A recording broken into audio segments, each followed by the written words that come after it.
ដំណាំគេច្រើនដាំដុះលើដីចុះមានដែរឃើញគេដាំដំណាំលើទឹកអត់ខ្ញុំយល់ថាភាគច្រើនបងប្អូនសុទ្ធតែធ្លាប់បានឃើញហើយតែឆ្ងល់អត់ថាបច្ចេកទេសនេះគេអត់ប្រើប្រាស់ដីផងមិនបានជាគេនៅដាំដំណាំរស់ហើយដំណាំផ្ដល់ផលបានលឿននិងទិន្នផលខ្ពស់ជាងដាំលើផ្ទៃដីទៀត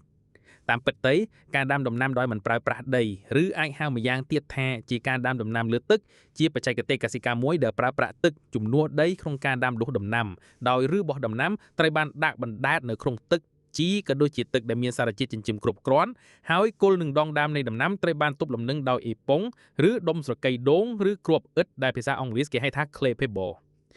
ជាទូទៅការដាំដុះដំណាំលើទឹកនេះពិតជាងាយស្រួលមែនទែនដំបូងគេដាក់គ្រាប់បណ្ដុះនៅក្នុងអេប៉ុងដែលមានទឹកផ្សើមពីខាងក្រោមពេលគេដាក់បណ្ដុះគ្រាប់ក្នុងអេប៉ុងហើយគេគ្របទុកដើម្បីឲ្យគ្រាប់ឆាប់ដុះប្រឡង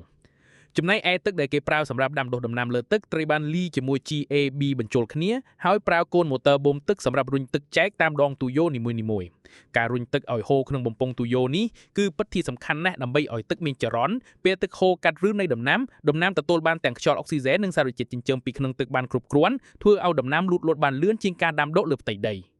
ពេលកូនដំណាំដុះចេញស្លឹកពិត3ទៅ4ស្លឹកគឺគេអាចបំបែកកូនពីអេប៉ុងមកដាក់ដាំបានហើយដោយគ្រាន់តែហែកកូនដែលដុះក្នុងអេប៉ុងនីមួយៗចេញពីគ្នាហើយញាត់ភ្នែកពាក់កណ្ដាលនៃអេប៉ុងចូលទៅក្នុងកន្ត្រកជ័ររួចយកកូនដំណាំទាំងនោះមកដាក់ចូលក្នុងរុនដែលបានចោះលើដងទូយ៉ូជាការស្រេចដើម្បីទទួលបានវីដេអូបច្ចេកទេសនិងព័ត៌មានផ្សេងៗកុំភ្លេចជួយចុច like និង follow page